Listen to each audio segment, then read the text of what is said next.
Back here, thousands of people are taking part in a march through central London demonstrating against Brexit. The march covers 2 miles from Park Lane to Westminster, where a petition will be delivered.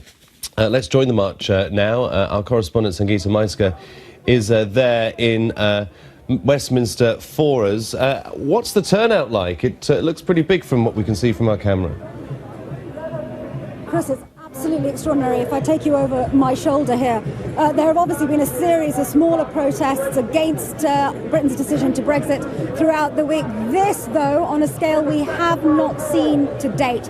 At least 40,000 people, probably vastly more, now making their way or already gathered here in Parliament Square. All of them speaking with one voice over one issue. They all believe that Britain's decision to leave the EU is the wrong one. But take it further than that and ask what should be done next, then you get a bigger spectrum of opinions. Some people saying that Article 50 should not be triggered. Others saying that Parliament should find some way of overturning the vote. Others, like the guests that join me now, Sarah and Libby, saying that they want a rerun of the entire referendum all over again. Tell me why. OK, so I think it's fairly evident that the result doesn't reflect the entire population. I think there seemed to be a vast number of people who, on the basis of the result and what's happened since, are evidently feeling that they made the wrong decision. They weren't fully informed. We voted to remain, but I'm shocked by how many people who have turned around and said, if I thought it was going to look like this, we wouldn't be doing this. And I've had so many conversations with people who are unaware of the impact on travel, you know, all the basic stuff. Equally, though, what would you say to those really loud voices on social media saying we're part of the 17 million that voted to exit? Our voices are in danger of being unheard or pushed to the side, and that's simply not democratic. Well, I think many of those people have been misled. In your opinion? In my opinion, yes. But because of things that I'm hearing people saying, that Sarah said. I think equally there's an argument that over the past 3 months or so the country has been deeply divided. The arguments were had, they probably won't change. There's absolutely no benefit to having another referendum, is there? I think some of what's come out is that the money numbers don't work out. So the promises have evidently been turned on their head. Oh, actually, we can't really quite do what we said we'd be able to do with the money that we've got because it won't go round. Although I have to say the Remain camp have said over and over again they did not promise specific amounts of money to any public services or any specific projects. That's their position. And how do you tackle the division in the country? 17 million to exit, 16 million to stay. Isn't there a strong argument to say we need a rally like this, actually bringing people together to say we've had the vote, let's now find a way through?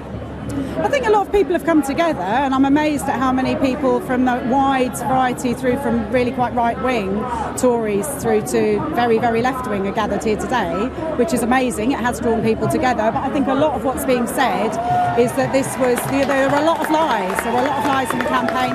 The campaign doesn't represent the majority of the country, and how you can change something irreversibly. To be balanced, of course, we've had people say that there were mistruths and lies told on both sides. Absolutely. Where would you go now? Say another referendum, which now currently appears very unlikely. None of the front runners in the Tory party leadership has said that they're willing to have another referendum, nor has the Labour Party. What do you think will bring the country together now? And that's a biggie. I think the other aspect of it is 50. You know, the final vote has not been cast. That we will definitely leave, from what I can understand. There is still. This was my impression was this was a poll to find out the view of the majority of the country. Well, this has been a referendum that's been held, but it's not. There's no. You know, it doesn't. We're not legally bound.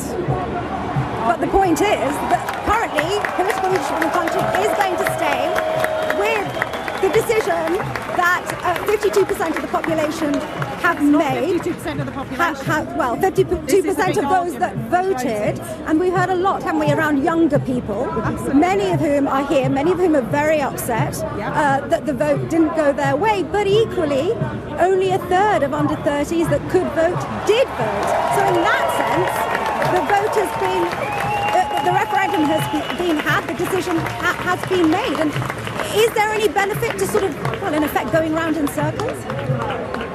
I think again, there's just been a lot of ignorance, a lot of lack of knowledge, a lot of lack of information. I don't think the Tory party, I don't think the government saw it going the way it did. I think from the absolute mayhem that's ensued in that area, I would say that there are lots of people. I mean, the idea that you promote something, you want to make it happen, and then when it happens and you get it going your way, you suddenly think, oh shit, what have I done? And very, very briefly, isn't this just a reflection of London? The fact of the matter is, London 60-40 out, but actually this is not representative of the rest of the country. No, and well, we're seeing all the things that are going on in London as well, but all over the country. That's disturbing me a lot, and a lot, obviously, disturbing many, many people.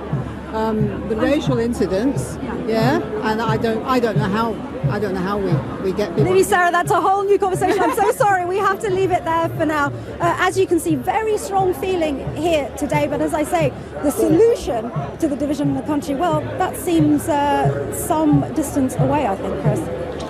Thank you for that. We'll be back live to Westminster, keeping an eye on that march and what people have to say.